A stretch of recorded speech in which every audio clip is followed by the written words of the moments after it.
Em um mundo mergulhado no caos, um grupo de pessoas enfrenta desafios implacáveis. Confrontados com uma série de ataques e provações, esses indivíduos demonstram coragem e resiliência, permanecendo fiéis aos princípios e ensinamentos de sua fé.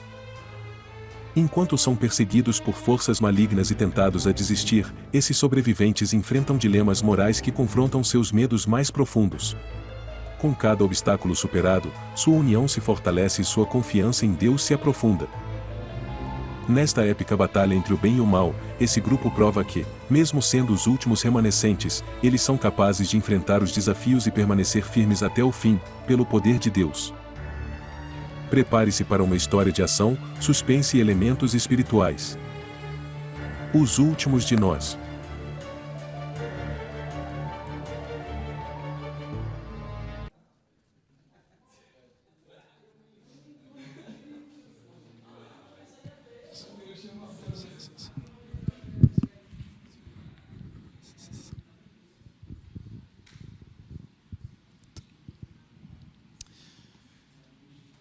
Que Deus, o nosso Pai e amoroso Criador, e o nosso Senhor e Salvador Jesus Cristo dê a você graça e paz nessa noite. Amém. Já atravessamos a metade da nossa jornada. O tema dessa noite é a última salvaguarda. Quero saudar aos amigos que nos acompanham também nas redes sociais. Louvado seja Deus por todos vocês que estão nos acompanhando aí também. Continuemos orando por essa semana. Sei que temos vivido aqui algumas boas experiências, mas o nosso Deus é um Deus tão amoroso que eu sei que Ele ainda tem muito mais para nos dar até o fim dessa programação. Continuemos orando, portanto. Meus amigos, a última salvaguarda. Para quem não sabe, a palavra salvaguarda significa proteção, defesa ou amparo. É a nossa última segurança aqui no mundo. Esse será o nosso tema de hoje. Antes de abrirmos a Bíblia, quero convidá-los a fecharem os olhos. Vamos orar mais uma vez, pedindo a bênção do nosso Senhor. Oremos. Bondoso e eterno Pai, louvado seja o Teu santo e glorioso nome. Obrigado por estarmos aqui na casa do Senhor.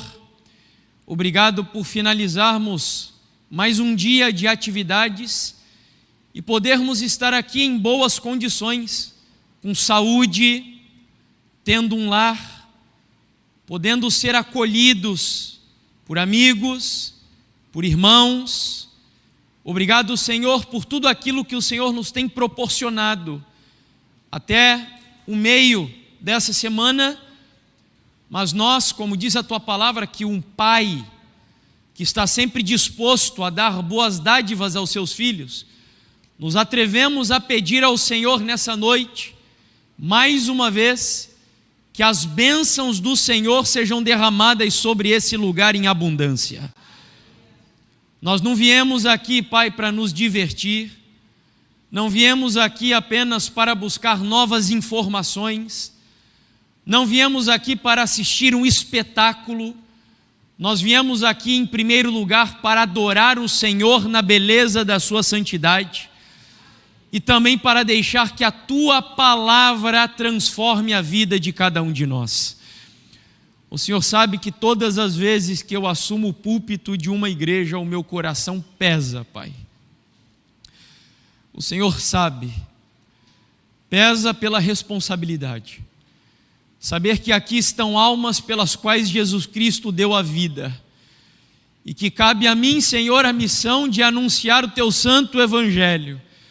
Eu não me sinto capaz, ó Deus, mas eu quero pedir ao Senhor que esse sentimento permaneça sempre na minha vida, porque aqui atrás desse púlpito eu não quero me sentir capaz.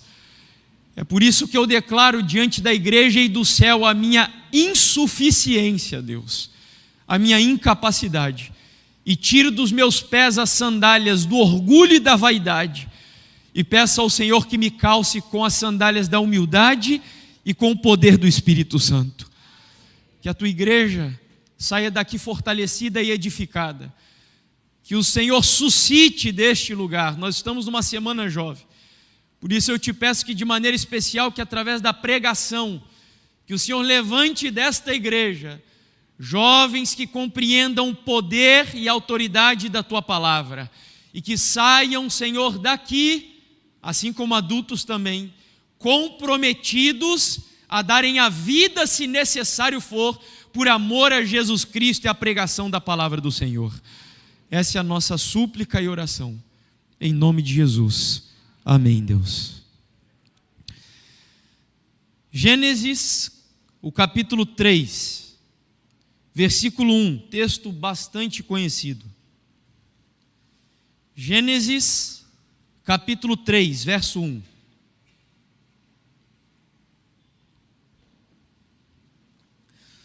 Eu vou ler o texto em duas versões, na Nova Almeida atualizada primeiro, e depois na Nova Versão Transformadora. Mas a serpente mais astuta que todos os animais selvagens que o Senhor Deus tinha feito, disse à mulher: é verdade que Deus disse, não comam do fruto de nenhuma árvore do jardim? Vou ler de novo o texto agora na Nova Versão Transformadora. A serpente era o mais astuto de todos os animais selvagens que o Senhor Deus havia criado. Certa vez, ela perguntou à mulher: Deus realmente disse que vocês não devem comer do fruto de nenhuma das árvores do jardim? Aqui está a descrição do episódio que revela a história da entrada do pecado neste mundo que vivemos. A origem de todas as desgraças e desordens espirituais e morais que hoje fazem parte da nossa sociedade. Nós sabemos que tudo começou em um jardim. E foi neste jardim que a Bíblia diz que Eva foi induzida a duvidar da palavra de Deus. Sim, se você nunca raciocinou dessa maneira, a história da entrada do pecado no mundo que vivemos e conhecemos, ela veio por intermédio de alguém que duvidou da palavra de Deus. A verdade é que primeiro a serpente distorceu a palavra, para depois finalmente negar a palavra de Deus. Se você acompanha aí comigo, o texto que nós lemos na primeira versão que eu compartilhei, a Nova Almeida atualizada, a serpente disse assim: é verdade que Deus disse, lançando dúvidas, incredulidade, justamente sobre a palavra que Deus houvera dito. Na outra versão, a versão transformadora, Deus realmente disse? É a pergunta que ela faz. Então, primeiro, ela distorce a palavra de Deus, dando a entender que Deus havia dito algo que não disse, inclusive sugerindo coisas a Eva que Deus não havia dito. E depois que ela percebe que Eva entrou no seu terreno encantado, ela vai diretamente negar a palavra de Deus, ao dizer que se comessem do fruto da árvore do conhecimento do bem e do mal, eles não morreriam. E desde esse momento, a dúvida, a desconfiança, a descrença e até mesmo a perseguição contra a palavra de Deus viraram uma realidade comum na história humana. De tal maneira que, diria eu, que desde quando a Bíblia foi organizada, desde quando o cânon, como nós chamamos no meio teológico, o cânon sagrado, do Novo Testamento de maneira especial, foi organizado, foi sistematizado, a história do mundo poderia ser contada sob a perspectiva de uma oposição cruel, ardilosa, uma tentativa satânica de aniquilar a palavra de Deus. Por exemplo, no Império Romano, ontem falamos aqui de Nero. Mas com a morte de Nero, outros imperadores cruéis o sucederam. Entre eles estava um homem chamado Diocleciano, que no ano 303 dá início àquela que até o momento foi a perseguição mais terrível instituída contra a igreja primitiva, a igreja cristã.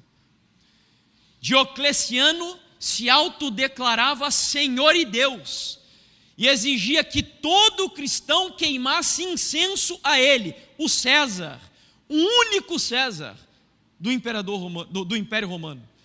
E a todos os cristãos que se recusavam confessar o imperador romano como Senhor e Deus e crerem na palavra do Senhor, eles eram perseguidos. E entre as ordens dadas por Diocleciano, além da perseguição contra os filhos de Deus, estava também o extermínio de todos os exemplares da Bíblia que existiam naquela época. Mas nós sabemos que a história avança. E por volta do ano 312, mais ou menos, Constantino se converte, entre aspas, à fé cristã. Foi uma conversão estratégica, de acordo com o que cremos e com o que muitos historiadores testificam. Ele queria conquistar a confiança dos cristãos que viviam em Roma e que já haviam se multiplicado. E nessa época o Império Romano estava dividido entre 4 imperadores, e a fim de conquistar a confiança do povo, para que ele se tornasse o único César de Roma, ele se converte ao cristianismo. Mas como eu disse, uma conversão pragmática, estratégica, utilitária. E a partir desse momento, o que poderia ser uma bênção para a igreja, se torna uma das maiores maldições que o cristianismo já experimentou. Porque agora, quando o diabo, presta atenção nisso, não consegue destruir a igreja, pela perseguição, ele vai tentar destruir a igreja, sabe como? Pela infiltração. Quando ele não consegue perseguir, ele senta na cátedra da igreja e ele agora vai, através da própria liderança teológica da igreja durante a Idade Média, anular a autoridade da palavra de Deus. Os clérigos, os papas, os cardeais, os bispos diziam ao longo de 1000 anos mais ou menos que o cidadão comum era incapaz de interpretar a Bíblia. E além disso, proibia a tradução da Bíblia para o idioma do povo. A Bíblia só era pregada e lida em latim. E o latim já era um idioma obsoleto. E eram pouquíssimos os exemplares da Bíblia. De tal maneira que agora o problema não era perseguição direta à Bíblia, mas era uma obra de impedir que a Bíblia fosse acessível ao povo. Mas o tempo passou. E ao findar da Idade Média, nós chegamos na Idade Moderna, a Revolução Francesa, que já estudamos um pouco dela aqui ao longo da semana. E agora nós temos um grupo de homens que se dizem iluminados, a ponto de agora, nas praças de Paris, ordenarem a queima de todos os exemplares da Bíblia que existiam na França. Porque agora eles cultuavam a razão. Agora o homem era o centro de todas as coisas.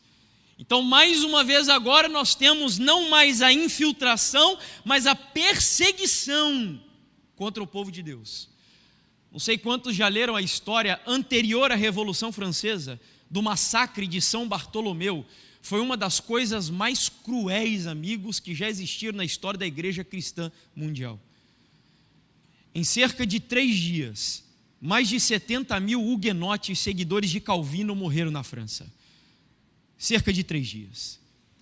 E quando o bispo de Roma recebeu as notícias do que estava acontecendo na França, ele, com aplausos, enviou uma mensagem à rainha da França para que ela continuasse erradicando daquele país os filhos de Deus. Mas agora chegamos em nossa geração. E a pergunta é: qual será o espírito com o qual o povo da sua geração recebe a Bíblia? Será que hoje há uma disposição maior mais favorável, mais simpática à palavra de Deus? Será que vivemos em uma sociedade cujas pessoas dão um valor maior às Escrituras Sagradas? Eu quero mostrar apenas 2 exemplos dos mais recentes para vocês.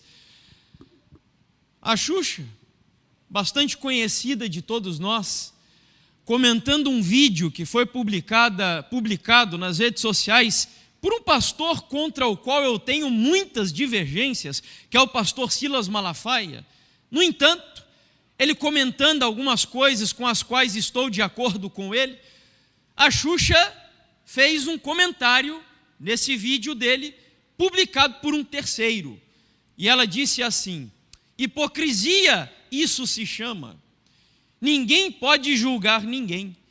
E se seguirmos a Bíblia, vamos apedrejar, matar tanta gente, sei lá.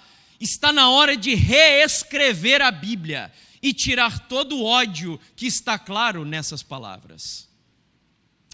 O outro, e eu já citei um pouco dele aqui ao longo da semana, o Felipe Neto, e ele novamente, essa mais recente ainda, fazendo um comentário, não sei quantos conhecem a cantora gospel cristã chamada Bruna Carla, ficou muito famosa por uma música específica há alguns anos, e ela foi convidada para uma entrevista, uma conversa, melhor dizendo, no podcast da Karina Barr. E ali ela fez uma declaração sobre o seu posicionamento a respeito da moral da sociedade nos dias de hoje. E o Felipe Neto resolveu fazer uma crítica ao posicionamento da Bruna Carla no Twitter, onde ele disse, num trecho apenas, o seguinte: vocês pegam os trechos da Bíblia que agradam a vocês e vão encontrando razões para descartar outros trechos. Então, é muito fácil ler a Bíblia dessa forma, né? Por que vocês focam na porcaria de Levíticos, mano? Diz ele. Aliás, Levíticos é o livro que nós estamos estudando na classe jovem, na lição jovem, né? Por que ficam voltando no Antigo Testamento, naquelas coisas ultrapassadas, completamente sem sentido nenhum de serem utilizadas no século 21? Então nós vemos que ainda há uma indisposição, um espírito hostil e satânico contra a palavra de Deus, mesmo na sua geração. Mesmo vivendo em um país que é majoritariamente cristão, quase 80% da população brasileira é cristã, mas hoje a igreja está acuada por uma elite poderosa que está tentando destruir a autoridade da palavra de Deus no seu país e aqui na sociedade ocidental. O que me assombra é que essa realidade não é só vista lá fora, mas eu vejo hoje cantores gospel.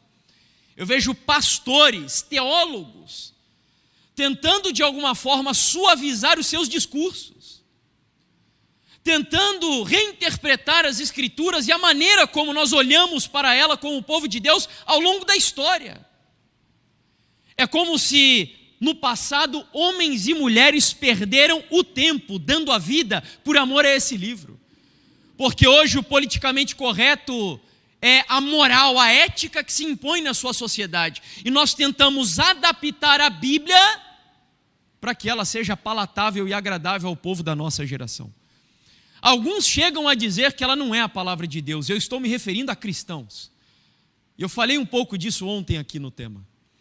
Outros vão dizer que a Bíblia não é um livro de verdades absolutas, quando não, que ela precisa ser atualizada.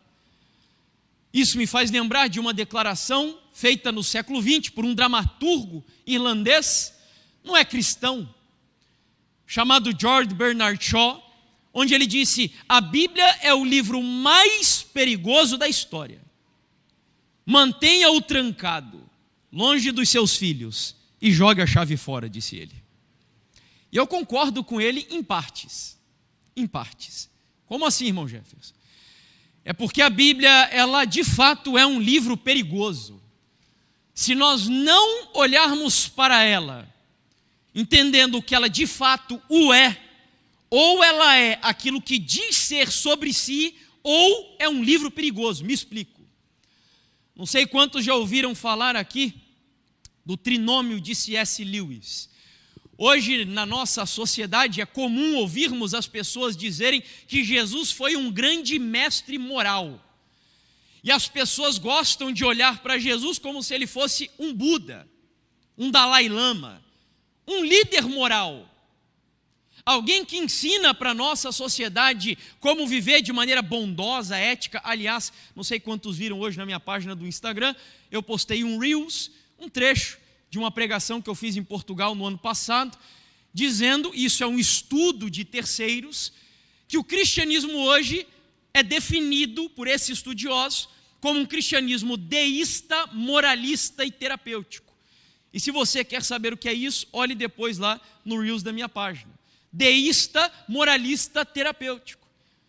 Então as pessoas hoje pensam que ser cristão é ser bom, um cara legal, que tenha um bom comportamento, isso é tudo. Mas no trinômio de C.S. Lewis, ele diz assim, é impossível que Jesus seja apenas um grande mestre moral.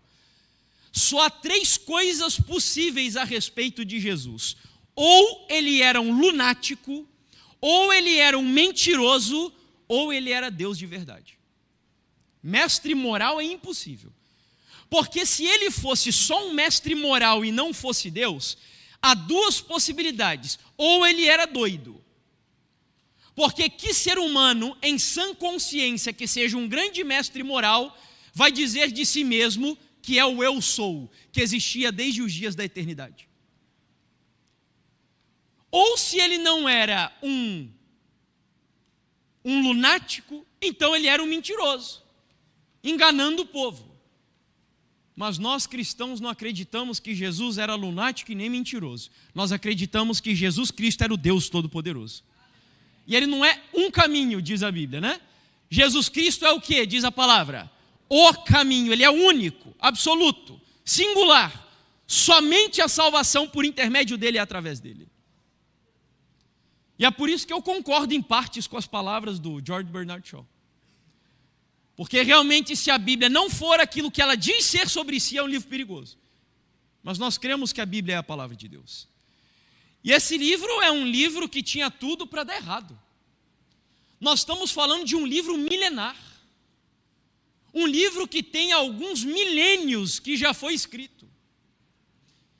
Um livro que, de acordo com os estudos, ou os dados mais contemporâneos, possui hoje cerca de 5 a 6 bilhões de exemplares espalhados pelo mundo. Um livro que já foi traduzido em cerca de 349 idiomas. E que, se nós consideramos dialetos e textos parciais traduzidos também, por exemplo, só os evangelhos, nós temos mais de 2.400 línguas e dialetos traduzidos da palavra do Senhor. Esse livro, eu volto a dizer, tinha tudo para ser o maior fracasso da história da humanidade, amigos. Vocês conhecem algum livro que foi escrito por mais de 20 pessoas? Hoje nós temos, às vezes, alguns livros que têm organizadores, aí esse organizador funciona como se fosse uma espécie de editor, e ele vai escolher uma equipe de autores, e esses autores vão escrever cada um capítulo do livro. No máximo assim. Mas a Bíblia é um livro que foi escrito por 40 autores, ao longo de mais de 1.600 anos de história, com culturas diferentes, educação diferente. Nós temos na Bíblia desde pescadores até filósofos e homens extremamente eruditos. E sabe o que mais impressiona? É que não há absolutamente nada nesse livro que seja contraditório. Talvez alguns jovens olhem agora e perguntem assim, tudo bem, a Bíblia é tudo isso, é um livro extraordinário. Mas você consegue me dar garantias de que esse texto que está aqui dentro hoje é o mesmo que saiu das mãos, por exemplo, de Salomão? Das mãos de Mateus? Já se passaram 2.000 anos. De alguns deles já se passaram 3.000 anos, mais ou menos. Como você me garante que o texto que está aqui hoje é exatamente o mesmo texto que saiu das mãos desses homens que escreveram a Bíblia? Há formas de fazermos isso.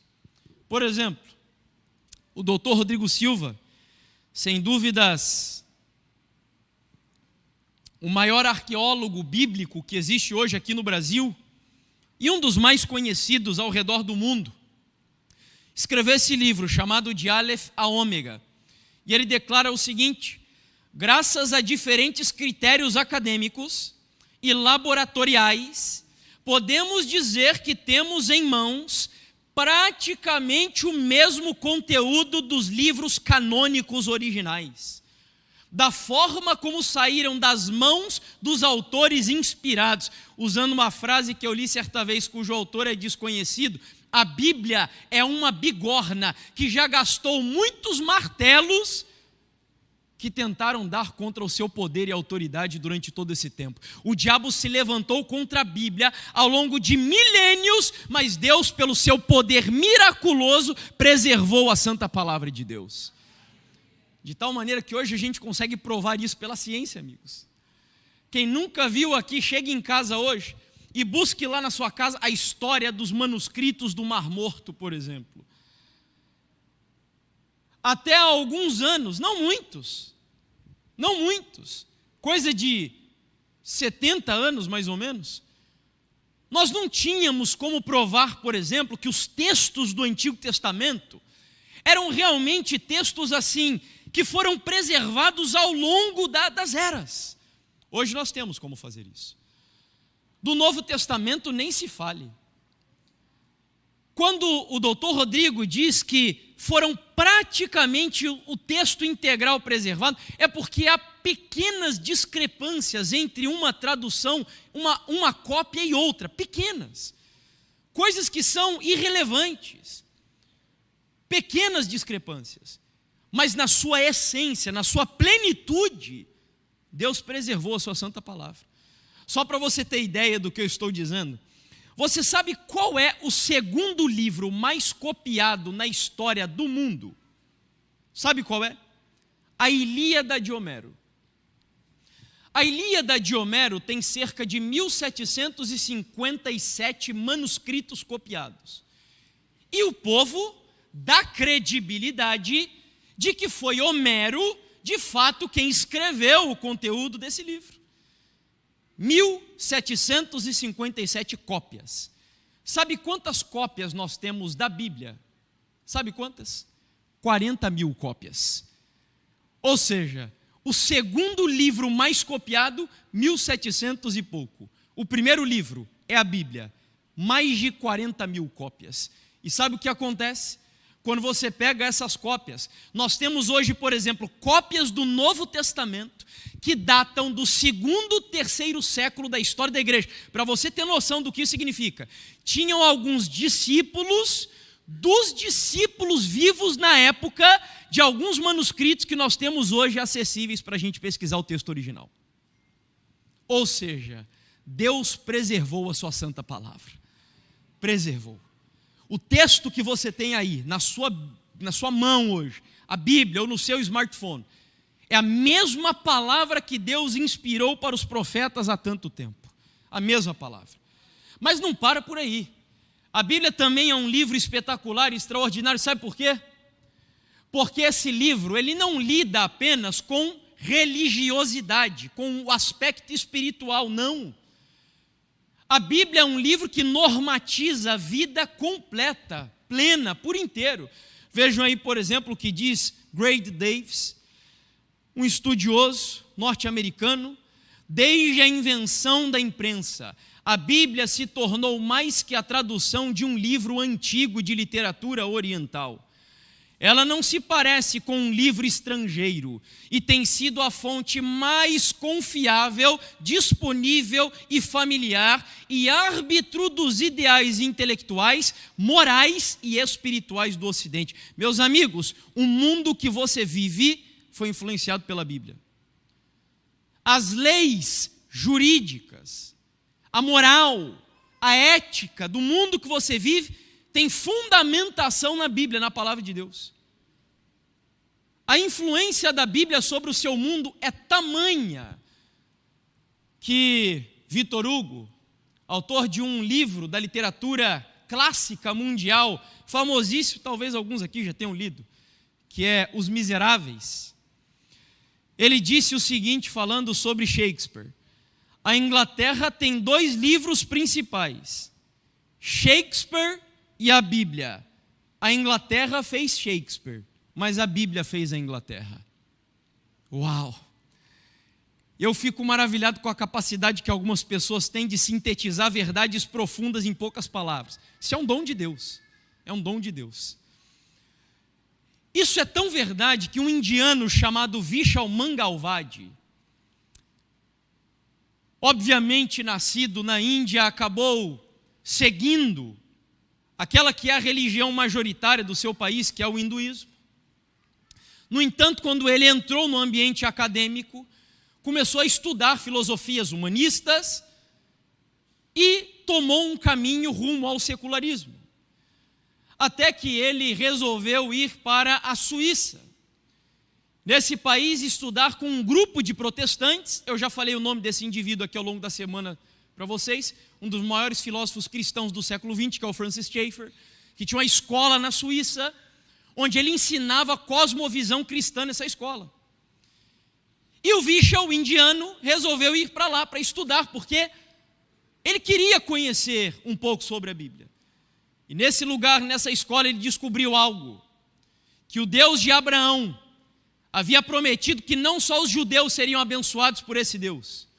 Você vai lembrar que Deus disse que através de Abraão, quantas nações seriam abençoadas? Você lembra? Todas. E ele lançou um desafio ao voltar para a Índia. Eu quero saber se essa palavra é verdadeira.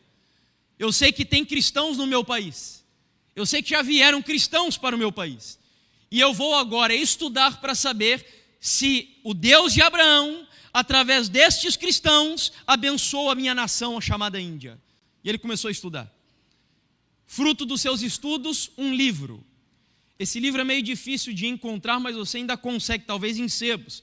Recomendo para os jovens aqui de maneira especial. O livro que fez um seu mundo, é o título dele.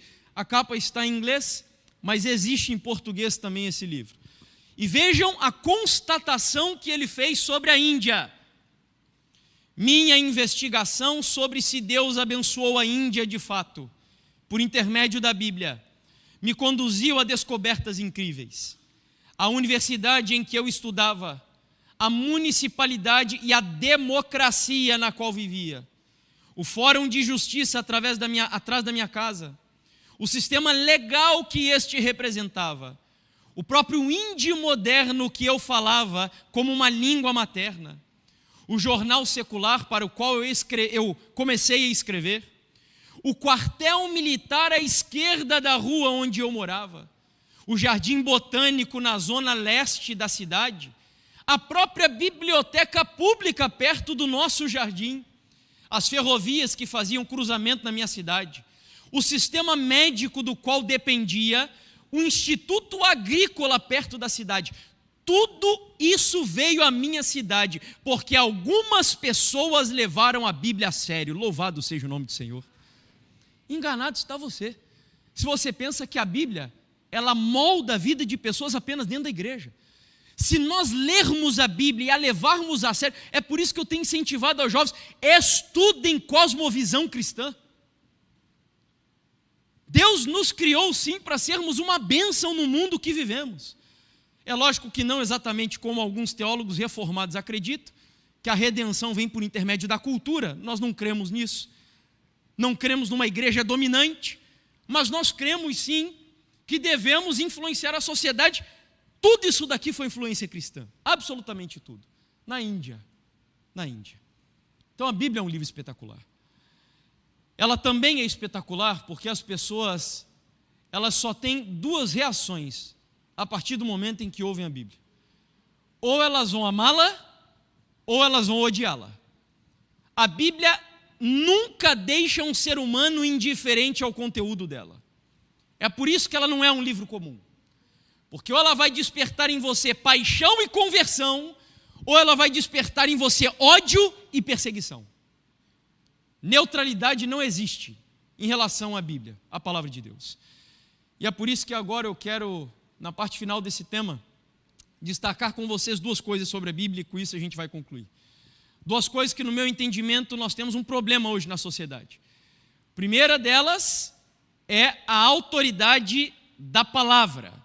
E a segunda delas é o poder da palavra. São duas coisas que eu entendo fazem da Bíblia um livro extraordinário. Porque a Bíblia é um livro que tem autoridade e a Bíblia é um livro que tem poder. Primeiro, então, o que significa dizer que há autoridade na palavra de Deus? E para quem esteve aqui, por exemplo, no domingo, se não estou equivocado, nós mostramos a vocês que vivemos em uma geração que vive crise de autoridade. Lembra disso? Do estudo do Dr. Carlos Flávio Teixeira, crise de valores e crise de autoridade. Por que é importante resgatarmos essa realidade de que a Bíblia é um livro de autoridade? Abra aí comigo em Isaías capítulo 40, versículo 8. Leiamos aí. Isaías, o capítulo 40, o versículo 8. Diz assim o texto: a erva seca e as flores caem, mas a palavra do nosso Deus permanece para sempre. Esse texto estabelece a autoridade da palavra de Deus. Porque hoje você está vivendo em uma época onde até mesmo alguns cristãos estão marginalizando a autoridade da Bíblia, colocando a ciência acima da autoridade da Bíblia. Já citei aqui ao longo da semana. Alguns dizendo que a ciência diz que se masturbar é bom, que fazer sexo antes do casamento é bom, que comer determinadas coisas é bom e que por isso não tem problema nenhum. Alguns vão dizer que não tem problema comer carne de porco, porque a ciência diz que, enfim, ciência. Nós não somos contra a ciência. Aliás, para quem pensa que no céu, sabe, a gente tem uma ideia de céu, abrindo um parênteses aqui, que é uma ideia completamente errada. Completamente errada. Acho que quando nós falamos de céu, a maioria do povo acha que nós vamos chegar lá e ficar tocando harpinha o dia inteiro e olhando para o nada, assim. A gente imagina um negócio meio etéreo, meio... Isso é tão verdade que eu vi certa vez o Zeca Pagodinho, numa entrevista ao Fantástico. Perguntaram para ele: Zeca, você gostaria de morar no céu ou no inferno? Sabe o que ele respondeu? No inferno, ele disse. Coitado, não sabia nem o que estava falando.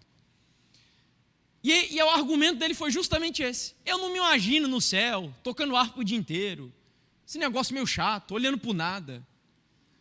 Eu quero ir para o inferno, porque lá tem mulherada, lá tem bebida, lá eu gosto disso, quero ir para lá. Foi a resposta dele.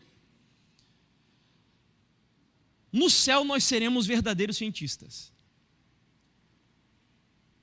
Lá nós vamos inclusive ter a oportunidade de viajar para outros mundos e fazermos pesquisa de verdade, estudarmos a natureza, estudarmos as flores, as plantas, estudarmos, enfim, tudo. Lá nós seremos cientistas no céu. E todas as descobertas que fizemos, ao descobrirmos coisas maravilhosas, nós vamos exaltar o Deus que criou todas as coisas para a glória sua e para o benefício da igreja. O céu será algo fantástico. Então, voltando aqui, seca-se a erva, cai a sua flor, mas a palavra de Deus permanece para sempre. Enquanto a ciência diz algumas coisas que eu chamo de cientificismo, a ciência pode até dizer, porém, culturas mudam, sociedades mudam, homens e mulheres mudam, costumes mudam inclusive, mas a palavra absoluta de Deus permanece para todo sempre. É isso que diz a Bíblia. Independente de onde você nasceu, de onde você foi criado, da cultura onde você viveu, a Bíblia é um livro atemporal, um livro universal, que independe de espaço e de época. As verdades absolutas da Bíblia valem para aqueles que nasceram no Brasil e na China. Verdade absoluta. Isso significa autoridade. A Bíblia tem tanta autoridade, e esse tópico aqui me deixa encantado, que Paulo vai dizer em Romanos 3, versículos 1 e 2, para quem gosta de anotar, ele compara a Bíblia, sabe ao quê? Aos oráculos de Deus. Lembram desse texto? Vocês sabem o que eram os oráculos na época do Império Romano e grego, principalmente? Os oráculos eram pessoas e lugares para onde os indivíduos iam se encontrar, a fim de descobrirem verdades sobre a vida deles de maneira especial para o futuro. Eles não se atreviam a ir para uma guerra, por exemplo, sem consultar um oráculo. Quando Paulo compara a Bíblia aos oráculos de Deus, o que ele quer dizer é o seguinte: você quer descobrir as orientações de Deus para a sua sexualidade? Olhe para a Bíblia. Você deseja saber o que agrada a Deus ou o que é melhor para a sua vida no âmbito filosófico? Olhe para a Bíblia. Você deseja ser um homem ou uma mulher que administre de maneira eficaz as suas finanças, os seus bens? Olhe para a Bíblia. A Bíblia é um manual, é um oráculo que deve ser consultado pela igreja, porque ela tem a norma para toda a nossa vida aqui nesse mundo e até cruzarmos os portais do reino dos céus. Oráculo, consulte a Bíblia. É isso que Paulo diz. Meus amigos, a Bíblia é um livro tão espetacular. Nós somos, o que nós somos? Protestantes, não é? Não somos protestantes? Sabe qual é a premissa básica que deu origem à Reforma Protestante? A Reforma Protestante, ela teve, imagine que ela é um degrau aqui, ó. O degrau fundamental, primeiro, o pontapé inicial da Reforma Protestante, sabe qual é? Existem 5 solas, que em latim seria só a fé, só a graça, só a Deus a glória, mas existe um que é o principal de todos, sabe qual que é? Solas Escritura. Ou seja, só a Bíblia. A Bíblia é a regra de fé. A Bíblia é a norma. A Bíblia é o meu oráculo. Isso foi tão importante para a Reforma Protestante, que uma das primeiras coisas que aqueles homens fizeram, que eram devotos do papado romano, eram monges, a maioria deles. John Wycliffe na Inglaterra, Lefebvre na França, Olavo Petri na Suécia, Martinho Lutero na Alemanha. Todos estes homens tiveram uma preocupação inicial, que foi a ponta de lança para o movimento protestante. Sabe qual foi? Traduzir a Bíblia para o idioma do povo. Porque a Bíblia era a base. Infelizmente, nós estamos vivendo em uma época onde as pessoas estão cada vez menos dando valor à Bíblia. E estão buscando autoridade em outras áreas, amigos. Não, a Reforma Protestante se impõe dizendo, não é autoridade do Papa, nem do pastor, nem do padre, nem da ciência. A autoridade na vida de um crente é a palavra absoluta de Deus. A Bíblia é autoritativa. Tanto é que Martinho Lutero, essa frase dele é espetacular. Vejam que esse homem, que talvez seja o grande expoente da Reforma, ele diz assim: qualquer ensinamento que não se enquadre nas Escrituras deve ser rejeitado, mesmo que faça chover milagres todos os dias. É a Bíblia, a autoridade da Bíblia. Mas aí os nossos amigos e irmãos evangélicos geralmente olham para os adventistas e dizem assim: vocês têm uma profeta na igreja de vocês, de tal maneira que vocês dão mais importância ao que essa profeta escreveu. As doutrinas de vocês são provadas através dessa profeta. Vocês não têm a Bíblia como regra de fé. Vocês dependem de Ellen White para pregar, para provar as doutrinas de vocês. Ellen White é a palavra final na igreja de vocês. Está certo? Ellen White é a palavra final na igreja adventista? Nós cremos que ela é profeta. Nós cremos que ela foi inspirada por Deus. Nós cremos, inclusive, que não existem graus de inspiração diferentes. Profeta é inspirado, e ponto final. Só que não confunda grau de inspiração com grau de autoridade. Nós, como adventistas do sétimo dia, seguimos e cremos uma premissa básica: a Bíblia é a nossa regra de fé e prática. E sabe qual que é o livro que a gente usa para julgar o que Ellen White escreveu? A Bíblia. É a Bíblia. Então a Bíblia é a nossa regra de fé. Eu sei que tem alguns adventistas meio fanáticos no nosso meio, que às vezes quando vão pregar, preparam um sermão e põem lá 129 textos de Ellen White e um da Bíblia. Começam a pregação lendo um texto bíblico, aí ao longo da pregação você já nem sabe mais por que a pessoa escolheu aquele texto. E aí começa a ler um monte de citação. Isso está errado. A Bíblia tem que ser o centro da pregação. A Bíblia tem que ser o centro do sermão. É a regra de fé e prática. E isso não é ideia minha. Não quer dizer que você não possa usar citações de Ellen White. Nada a ver. Eu estou usando e agora vem uma delas, inclusive. E ela diz assim: há em nosso tempo um vasto afastamento das doutrinas e dos preceitos bíblicos. E há necessidade de uma volta ao grande princípio protestante. Irmão White, que princípio seria esse? A Bíblia e a Bíblia só como regra de fé e prática. Ponto final. É isso que nós acreditamos. A autoridade da Bíblia. Agora vamos ao segundo, e com esse a gente termina. Poder da Bíblia. Falamos de autoridade, agora eu quero falar de poder. O que é isso de poder da Bíblia? Vá comigo ao livro de Salmos, capítulo 33, versos 8 e 9.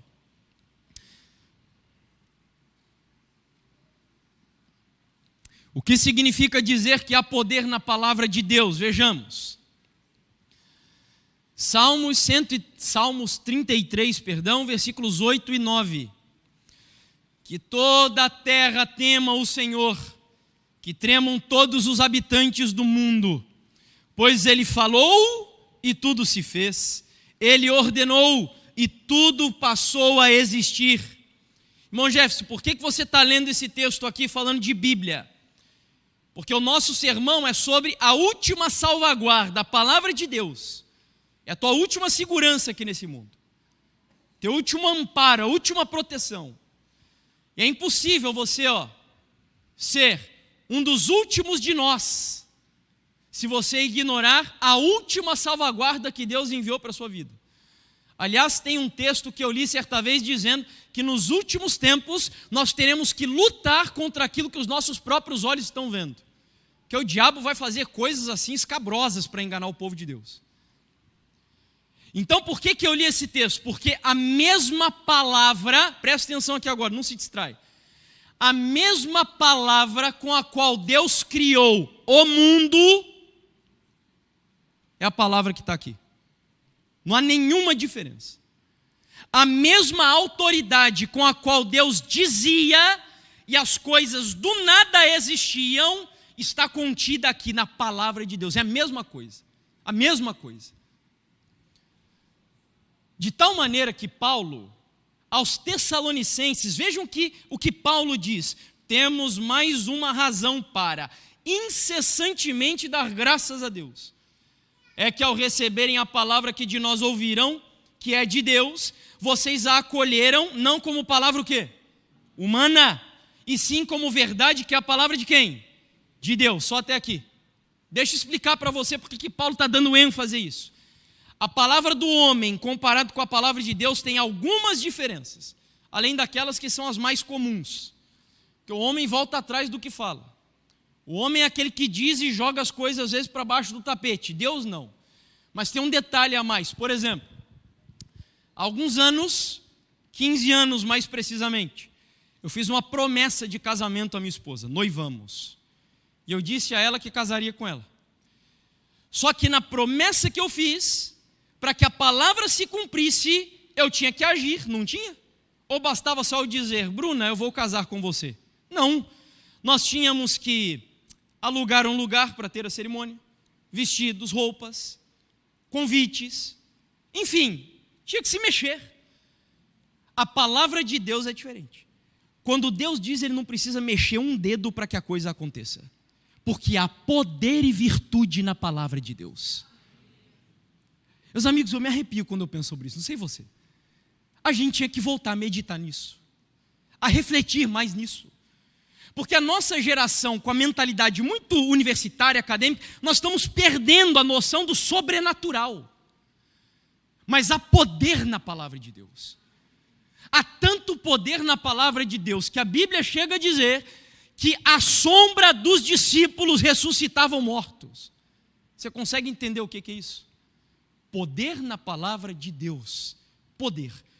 Quando Deus disse haja luz, Deus não precisou mexer uma unha. A luz se apareceu. Porque a vida na palavra de Deus. Davi compreendeu isso de maneira tão fenomenal. Você conhece o Salmo 51, talvez um dos salmos mais bonitos de arrependimento. Você lembra que num trecho do Salmo 51, Davi olha para Deus e diz assim: Senhor, cria em mim um novo o quê? Coração. Sabe qual é no original a palavra cria que Davi escolheu para colocar no Salmo? No hebraico, sabe qual é? Bará. Aí vamos ao Gênesis, capítulo 1. Primeiro livro da Bíblia. Relato da criação. No hebraico, o texto que você conhece muito bem está assim: Bereshit bara Elohim. No princípio, o quê? Criou Deus. É a mesma palavra que Davi usou no Salmo, bará. Sabe o que Davi queria dizer? Deus, com o mesmo poder da tua palavra, que o Senhor colocou ordem no caos, que o Senhor deu beleza em meio à feiura, com o mesmo poder com o qual o Senhor organizou o mundo que eu vivo hoje, Deus. Cria no meu coração imundo, Deus, no meu coração pecador, no meu coração depravado, Deus. Cria em mim, Deus, um coração que viva para a honra e glória do Senhor. Essa foi a oração de Davi. Cria, do nada, porque há poder na palavra de Deus. E Davi estava invocando o mesmo milagre que Deus fez para criar o mundo do nada, criar também nele, e isso pode acontecer na sua vida, um novo homem e uma nova mulher. Você acredita nisso? Diga um amém aí, então. Amém. Poder na palavra de Deus. Poder. Isso é tão verdade. E a Bíblia tem alguns relatos que me impressionam sobre isso, amigos. Por exemplo, Pedro, aquele homem tão atabalhoado, que eu sei que mora no coração de muitos daqui, e mesmo no meu. Aquele homem que era capaz de fazer algumas confissões que o levavam ao pináculo da fé, mas ao mesmo tempo despencava no abismo da mais profunda incredulidade. Pedro, diz a Bíblia que passou a noite inteira pescando, junto com uma equipe, era a empresa dele, Pedro, Tiago, João e André. Não pescaram nada. O dia amanheceu, eles passaram a madrugada tentando pescar. Amanheceu o dia, Jesus chegou no mar da Galileia. Ele olha o barco, a multidão já estava apinhada, tomando toda a areia da praia. Jesus sobe no barco, diz a Pedro: Pedro, afasta um pouco esse barco. O barco vira um púlpito, a praia é o auditório. Jesus começa a pregar. Quando ele termina a pregação, ele chega para Pedro e diz: Pedro, lança a tua rede ao largo. Eu imagino esse Pedro olhando para Jesus e dizendo, ou talvez refletindo consigo mesmo, de maneira introspectiva: Senhor, o Senhor manja de pregar, o Senhor é bom pregando, mas quem manja de pescar sou eu. Eu passei a noite inteira pescando e eu sei que aqui no mar da Galileia o melhor horário para pescar é à noite. Nós não pegamos peixe nenhum, agora está de manhã, de dia. Mas, aí vem a conjunção adversativa ali. Mas, sob a tua o quê? Você lembra? A tua palavra eu lançarei as redes. Pedro lançou porque cria no poder da palavra de Deus. Quando ele traz as redes para dentro do barco, haviam montões de peixe. E não pense você que foi uma casualidade, que Jesus disse bem na hora que estava passando um cardume ali. Não tinha peixe nenhum, não tinha cardume, mas há poder na palavra. Quando Jesus disse lança, peixes começaram a brotar ali do nada, porque há poder da palavra de Deus. Poder.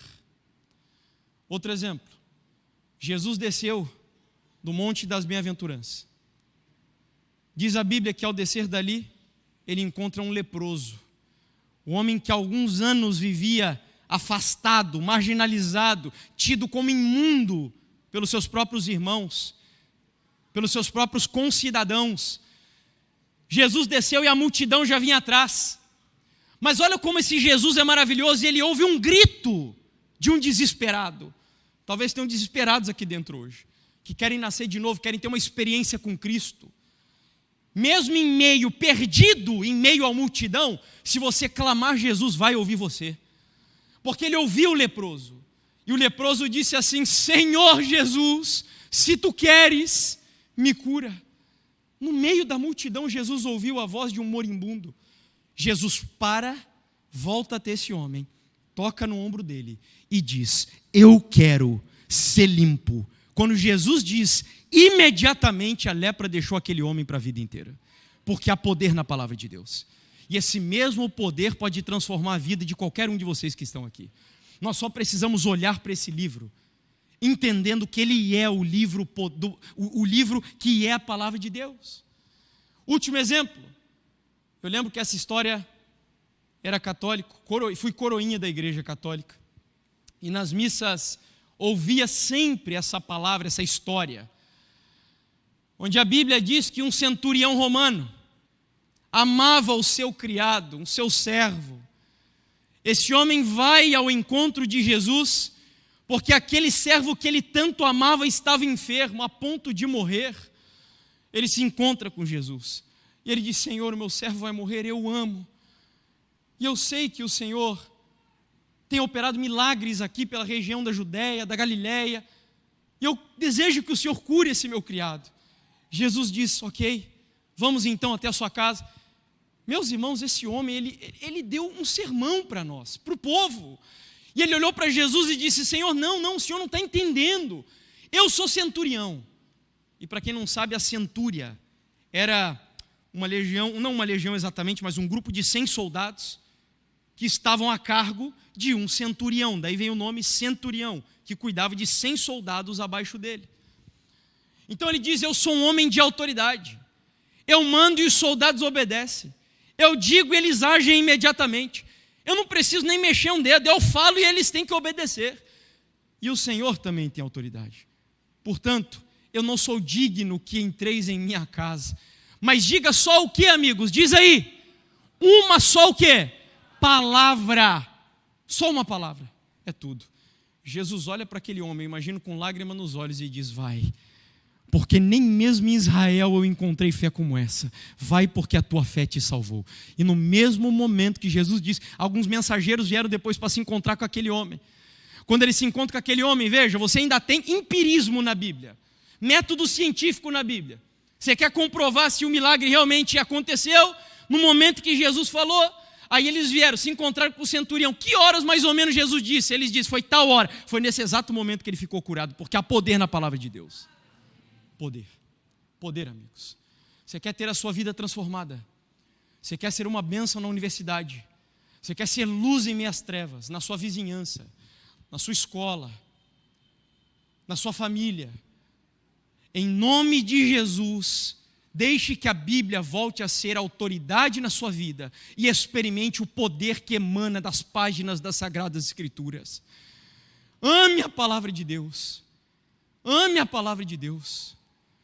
Esse livro é maravilhoso, irmãos. Esse livro santifica a igreja. Porque a Bíblia diz: Pai, santifica-os na verdade, porque a tua o que é a verdade? Palavra é a verdade. Além disso, é pela palavra de Deus que você será guardado de pecar. Porque o Davi disse no livro de Salmos: Pai, guardei a tua palavra no meu coração para não o quê? Pecar contra ti. É pela palavra que nós seremos santificados, que nós vamos ter nojo do pecado. É pela palavra que nós vamos nascer de novo. É pela palavra, inclusive, que nós vamos experimentar um profundo reavivamento espiritual na igreja de Deus, irmãos.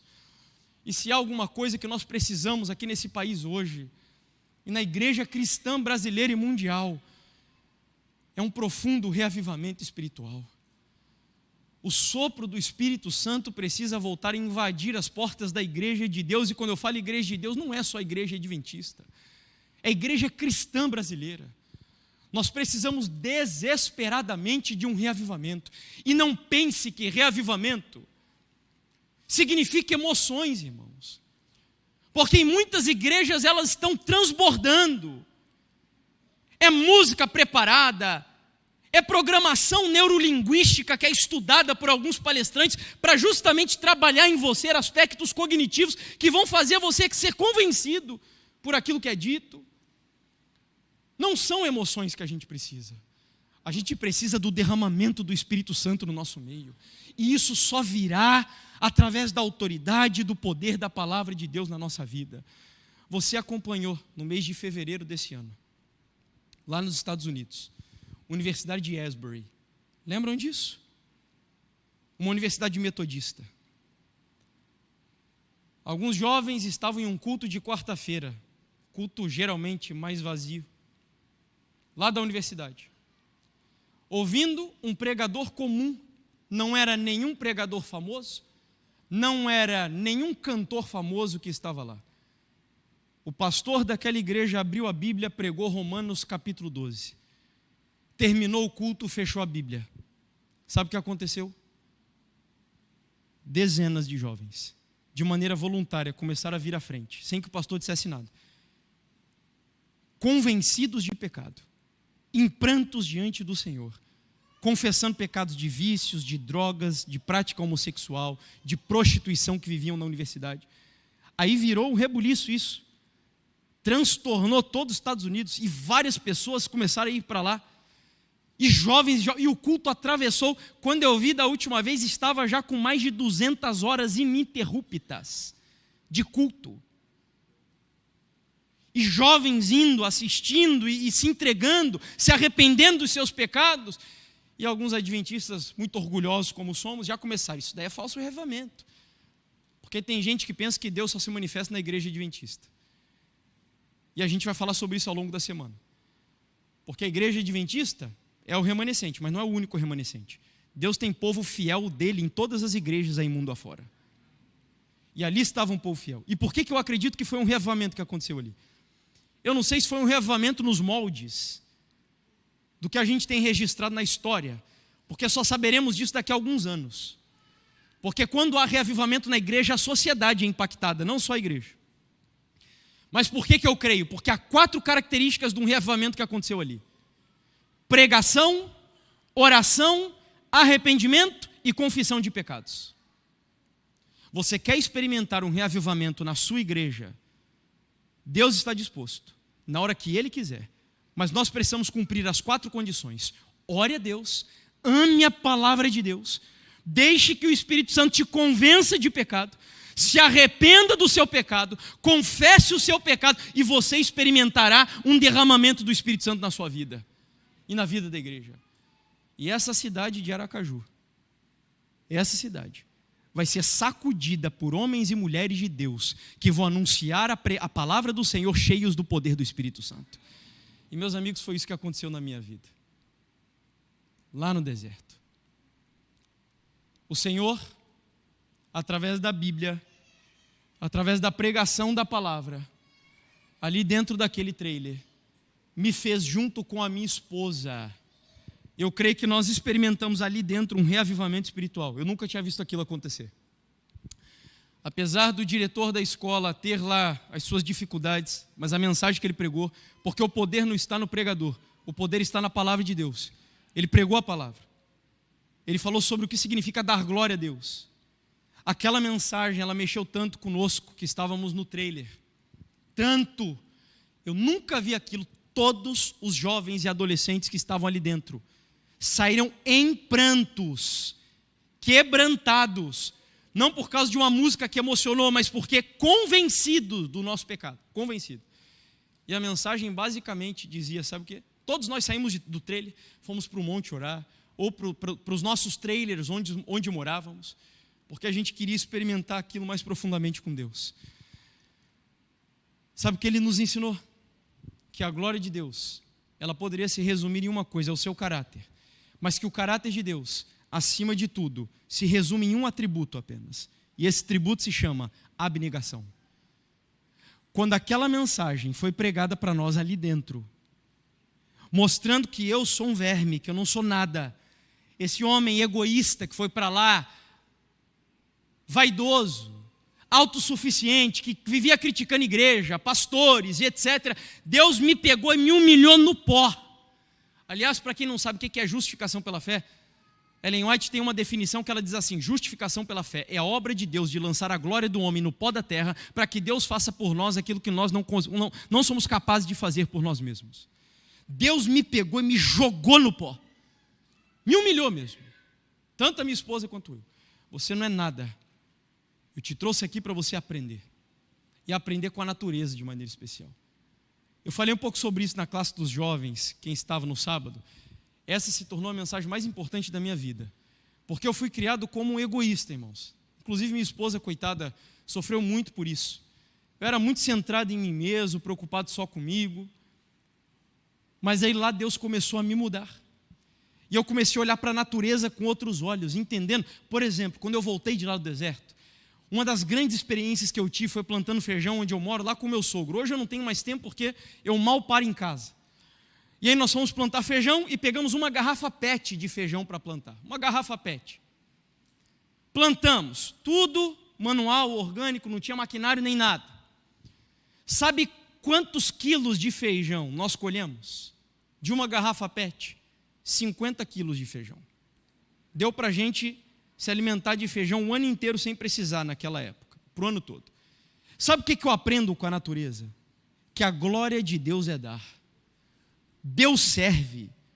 Deus criou todo ser humano para se doar, para se sacrificar, para servir. E quando eu vejo a natureza me ensina isso com abundância. Não tem miséria na natureza.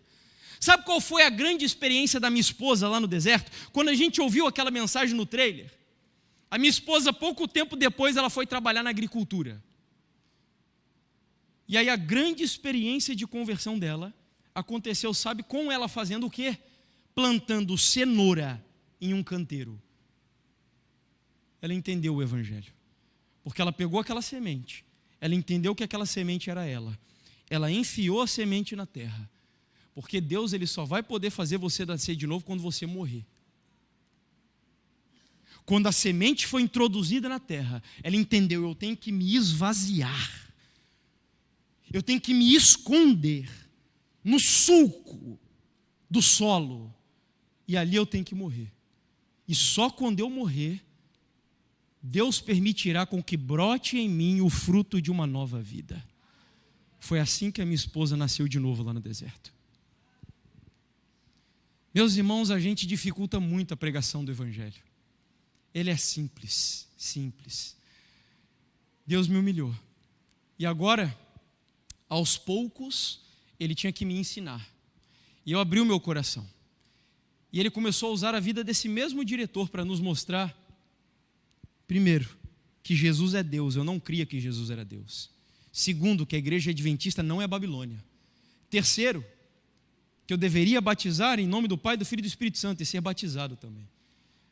Porque a gente só batizava em nome de Jesus. E assim Deus foi derrubando um pilar atrás do outro, um atrás do outro, derrubando tudo o que eu cria. Até que o último foi o Espírito Santo. Eu ainda tinha dificuldades com esse assunto. Sabe quanto tempo nós ficamos lá no deserto, depois que nós aceitamos os propósitos de Deus? Sabe quanto tempo? Lembra que eu falei que a minha esposa queria voltar no mesmo dia? Lembra disso? Nós ficamos 11 meses vivendo lá no deserto. 11 meses. Às vezes você nem vai entender os propósitos de Deus. Mas quando você pelo menos aceita, as coisas ficam mais suaves. E nós aceitamos que Deus tinha um plano para a nossa vida. E Deus começou a usar da sua pedagogia para nos disciplinar. A pedagogia do sofrimento. É a mais difícil de todas. E então chegou o dia de nós voltarmos ao Brasil. Eu tinha um desafio agora. O desafio era visitar todos os que eu conhecia, que faziam parte do meu ministério, e dizer para eles, nós estamos errados, o caminho está errado, o caminho não é esse, a mensagem não é essa. Mas antes de visitar todo mundo que eu conhecia, e a gente tinha grupo, nós tínhamos grupos espalhados aí Brasil afora, o meu primeiro desafio era a minha liderança. Nós éramos em 7, eu era um deles. E eu tinha que dizer para eles, ao longo de todos esses anos, Deus não tem abençoado o nosso ministério, porque nós estamos pregando uma mensagem que não é a mensagem de Deus. Eu voltei para lá, eu já vinha preparando meu sogro, inclusive, meu sogro também era um dos líderes, e dizendo a ele que a gente estava errado. E o meu sogro é um homem de coração muito bondoso, ele aceitou bem, assimilou bem. Fizemos a reunião com a liderança do ministério. Eu disse a eles exatamente o que acabei de afirmar a vocês, que naquele dia nós tínhamos que tomar uma decisão, porque Deus não estava conduzindo aquele ministério da maneira como estávamos trabalhando até ali. E o que aconteceu naquele dia, eu só vou dizer para amanhã, obviamente, né? Eu não vou falar hoje. Amanhã eu espero você voltar aqui. Meus irmãos, lembra que eu falei que no domingo, na segunda, melhor dizendo, nós estudaríamos um dos temas mais importantes da semana? Lembra disso? Amanhã é o outro. É um dos assuntos mais importantes dessa semana. O título da mensagem é A Última Batalha. Eu vou adiantar para você sobre o que nós vamos falar amanhã. Armagedon. Já ouviram falar sobre isso? Armagedon. Você vai entender que o Armagedon está totalmente relacionado com tudo que nós estudamos ao longo da semana até aqui. E a batalha, eu creio, aleluia, que está chegando próximo do seu fim. Próximo do seu fim. Então eu espero você aqui amanhã. Hoje, eles vão cantar. E eu gostaria que você se colocasse diante do Senhor nessa noite, fazendo uma oração a Deus. Você deseja experimentar o poder da palavra de Deus na sua vida? Amém? Amém mesmo? Amém mesmo? Sabe por que a gente tem que falar amém? É porque amém significa assim seja. Quando um pregador ele fala alguma coisa, você crê que isso é uma promessa para a sua vida? Você responde de maneira audível por causa do grande conflito. Lembra, né?